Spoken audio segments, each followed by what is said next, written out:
Well, hello, this is Deborah Johnson with the Power of After Show.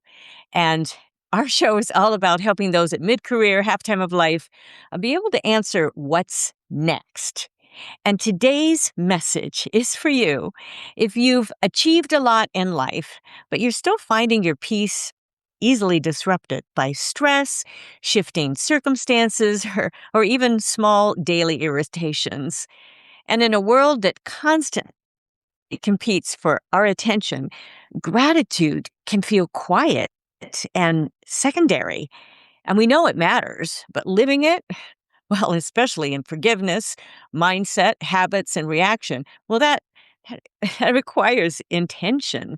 So, no matter what season that you are in, gratitude, it just keeps resurfacing as the steady principle that carries us through changing relationships, finances, and yes, life transitions. I've seen this firsthand. Gratitude isn't denial, it's a lens that reveals possibility in frustration and growth in disappointment. And today, we're exploring how gratitude becomes a pathway to freedom freedom from bitterness, negative thinking, reactive habits, and the energy drain of constant irritation. So stay tuned.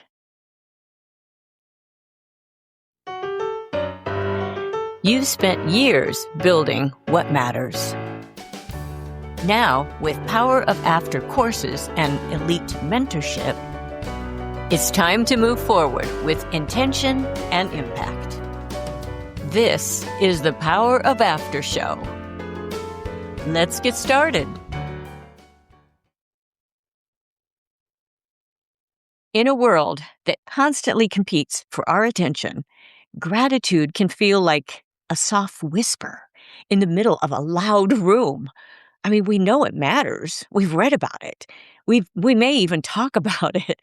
But practicing gratitude in a way that transforms our lives, well, especially in that area of forgiveness, in mindset, daily habits, and those small irritations that try to just steal our peace and steal our joy, wow, well, that requires intentional effort.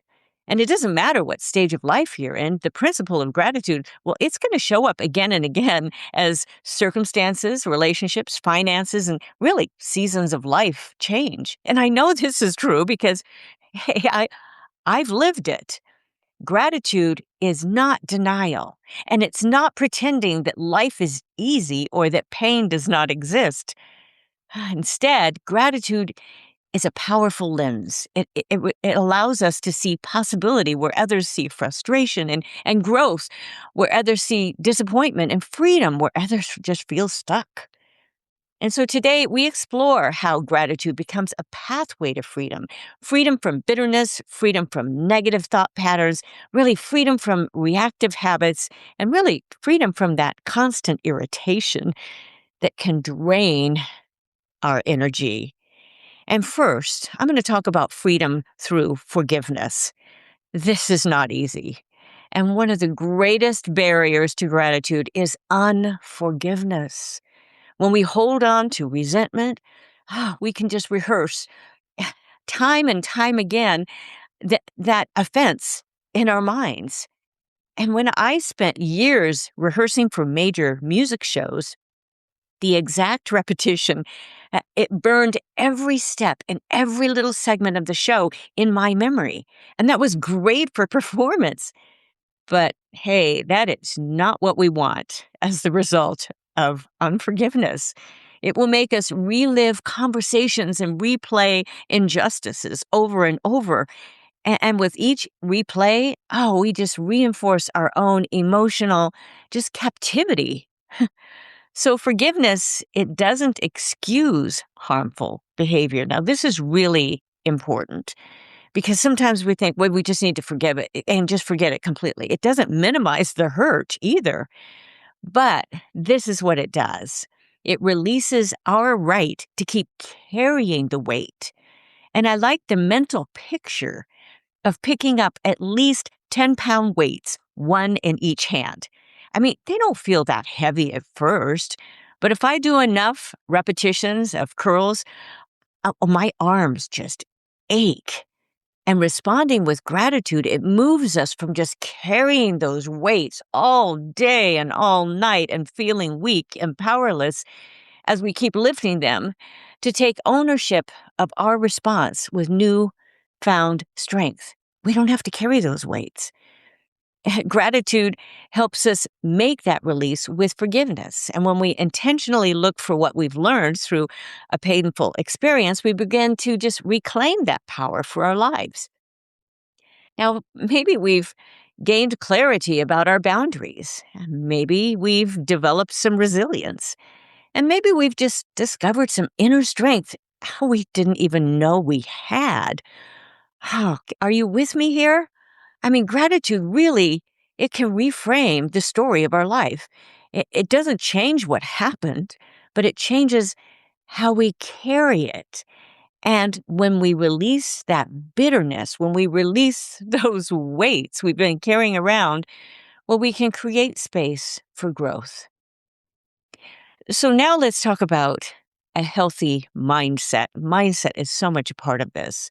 And our minds naturally drift toward problems and the worst case scenario. Well, it's a part of our survival wiring. And when we traveled to South Africa, which was an amazing trip, by the way, we were told not to venture from our rooms at night without a guide. Ooh, that first of all caught our attention.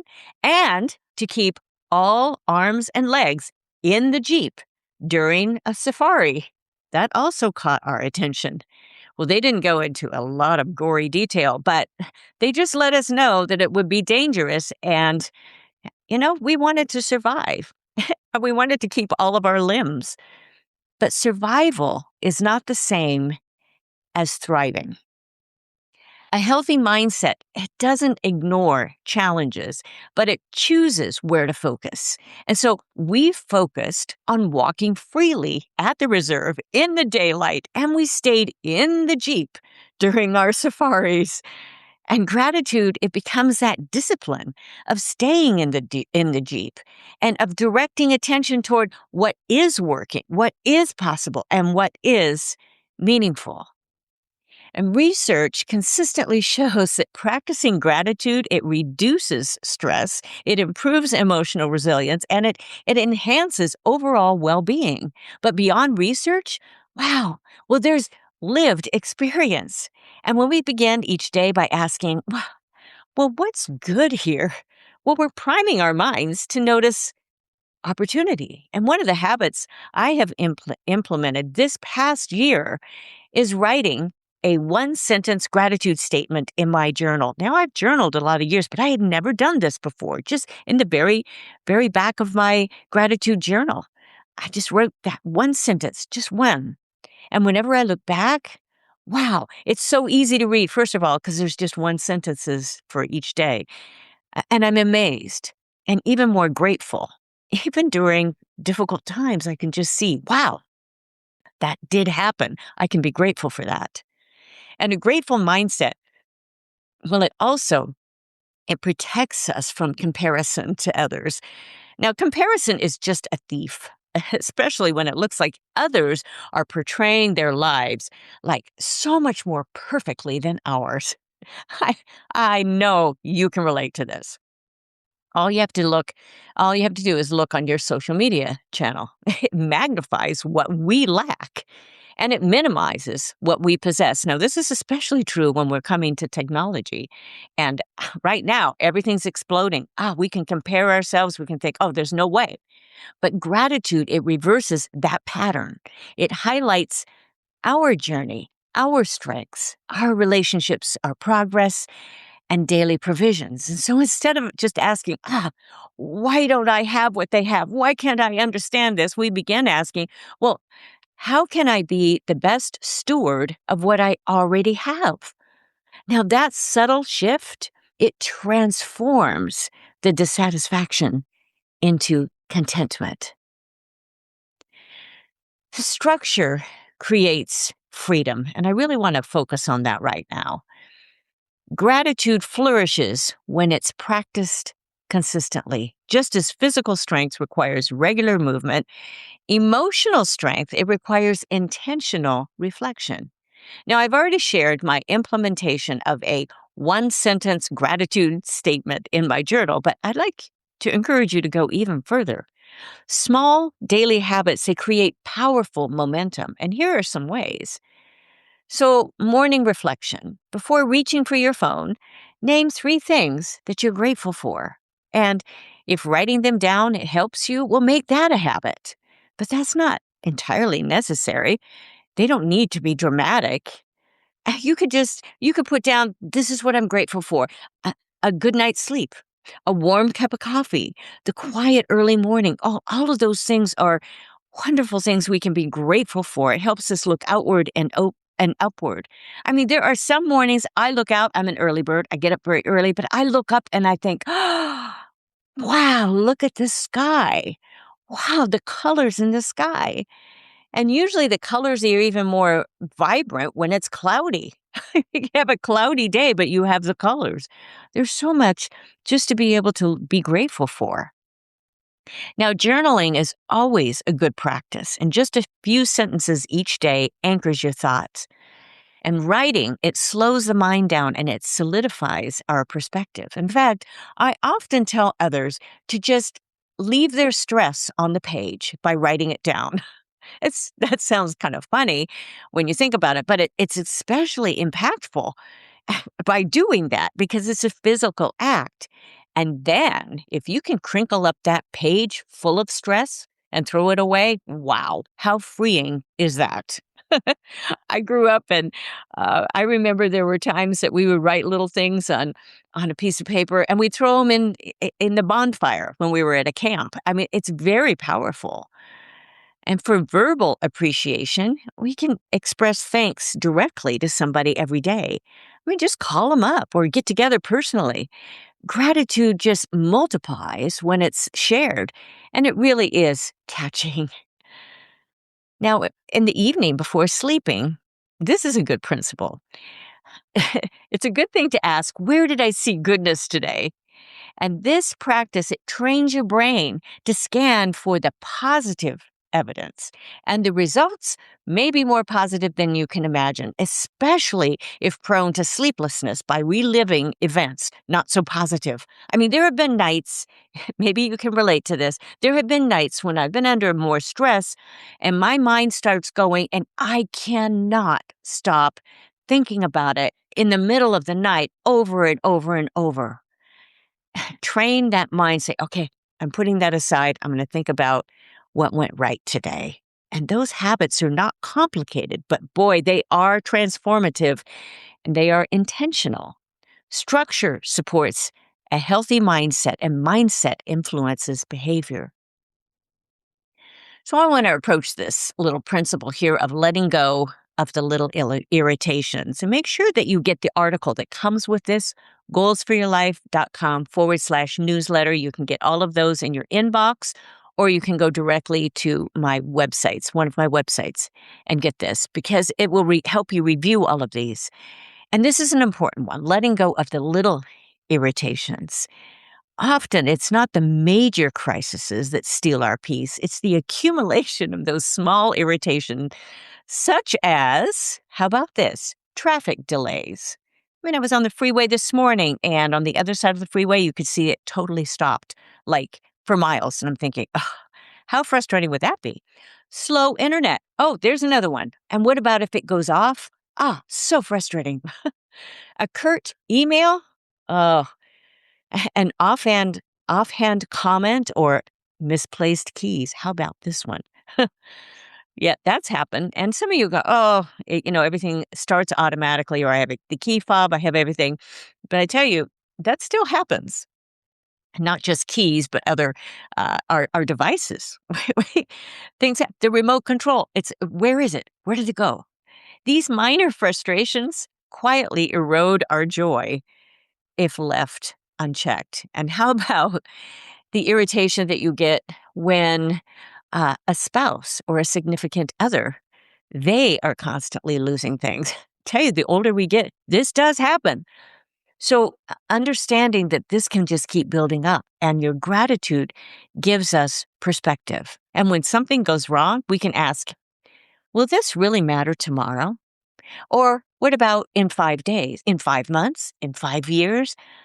One of my favorite sayings that I have said for years is major on the majors. Just don't let the little things just eat at you. And most irritations, they lose their power under that lens. And it also lets us look at the situation with a clearer head for possible solutions. Letting go doesn't mean just suppressing our emotions. It means choosing not to escalate it. And finding a way to mitigate our emotions is healthy, and it's also extremely beneficial for those around us. And this may include taking a walk, taking a short nap. How about that? Give yourself permission. I just need 20 minutes away.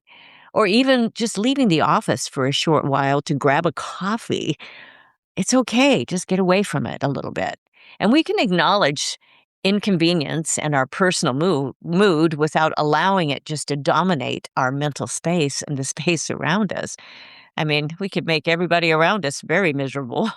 But a focus on gratitude, it strengthens our ability to pause.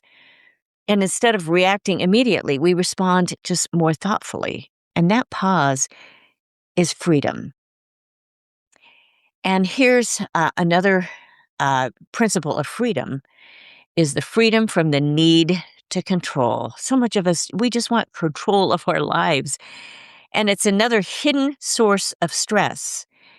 And it's our desire to control outcomes. We're humans. This is the desire within most of us. And we want conversations to go a certain way. We want plans to unfold smoothly. We want recognition when we believe it's deserved. And for those who have raised a family and now have adult kids, oh, my goodness, there is the control of keeping our mouths shut as they make their own decisions. That is true control. And when expectations they collide with reality, well, that frustration just surfaces. And gratitude, it shifts our focus from control to trust. And it reminds us that growth often occurs in just unpredictability. And detours, they build flexibility. Whenever you're on a freeway or a main highway, all of a sudden, there's a sign of detour. Oh, what am I going to do? Well, you have to say, okay, I'm sure there's going to be arrows. There's going to be a way back. And usually always there is. But those delays, they cultivate that patience and imperfection. It fosters humility and endearment as we relate to others. We're not perfect. And when we practice gratitude, we loosen our tight grip on all of that. We stop demanding all of that perfection from ourselves and others. And we can accept that life, it includes both beauty and inconvenience. And that acceptance, it just builds strength. It builds inner strength. And when we intentionally acknowledge those past victories, well, we remind ourselves that we've navigated challenges before and we've survived hard seasons and we've adapted, we've grown. Gratitude reinforces the identity like this. I am capable. I am resilient. And I am still learning. And this mindset, it builds quiet confidence. In fact, that sort of confidence is what I have focused on when I walk onto a stage. I may not always feel like it. Oh, look at the audience. They're all looking at me. Oh, am I going to trip? But that confidence, as I'm able to exude that from a stage, it makes the audience, it makes everybody around me relaxed. And it reduces anxiety about the future because it highlights evidence of past endurance. I would like to hit real quick now on gratitude and relationships. Healthy relationships, they thrive on appreciation. It doesn't matter what your love language is, we all like it. And when we consistently focus on what others are doing wrong, well, connection, it just deteriorates. And when we expose and we express our gratitude for effort, loyalty, and shared history, well, those bonds deepen. And I know this to be so true. I've been married to the same man for many years. It's very important to I look for the good. I mean, we have honest conversations, believe me, but very, very important for that. A simple thank you. It carries tremendous power. And I've made a habit also of writing small personal notes for years. That's how I started DJ Works. I used to call it my maiden name, of course. My middle name is Jean, Deborah Jean. So I would call it DJ Works.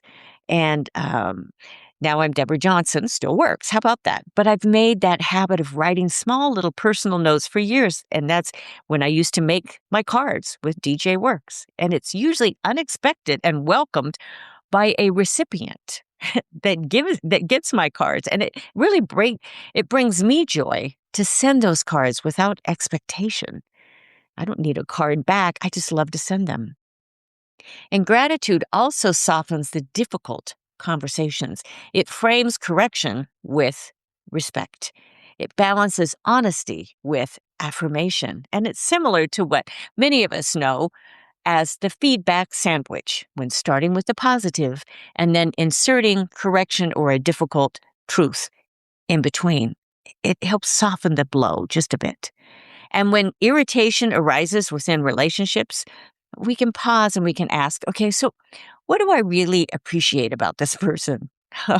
I mean, if there's nothing, I'm so sorry, I can't help you with that. But that question alone can prevent unnecessary conflict, or at least it can soften the difficult message. And freedom through gratitude, it's not just a one-time decision. It's a daily practice of that release of resentment, comparison, minor irritations, and the illusion of just total control. All of that is replaced with thankfulness, perspective, and patience. And it's an intentional choice. It gives us a lot more peace. So let's just quickly apply this. Gratitude as a lifestyle. Finding freedom through gratitude, it's not about ignoring difficulty. No, it's not easy. It's about choosing strength over resentment and awareness over just autopilot and peace over perpetual irritation. And as we apply this, and as I continually apply this, we can build on those principles. And when we forgive, we lighten our emotional load, just like dropping those heavy weights. You might think, oh, 10 pounds, I can handle that. I tell you, carry them all day. When we train our mindset, we reshape our reality, similar to staying within boundaries of an African game reserve. And when we build grateful habits, we strengthen resilience, just like that constant rehearsal for a stage show. And when we let small irritations go, well, we preserve joy, keeping the main focus right in front of us.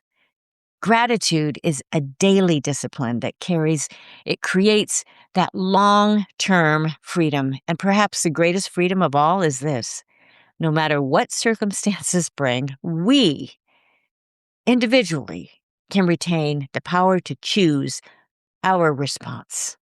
And that choice is the quiet strength that carries us forward. Please connect with me on my social media, goalsforyourlife.com/newsletter. I have mentorship, individual mentorship. I have other programs going on all the time. With that, you need to apply for some of those. But love doing what I'm doing. I hope this has really helped you move forward.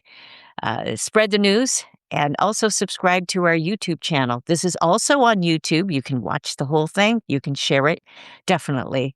So make sure you subscribe. Thanks so much for joining me. Again, Deborah Johnson, and I'll look forward to being with you again next time. Bye-bye for now. Thanks so much for spending time with me today. I love bringing you insights to help you maximize your skills, resources, and experience at mid-career and beyond, so that you can make your next chapter your most impactful and purposeful yet. I'm Deborah Johnson, and I can't wait to be with you again next time on the Power of After show.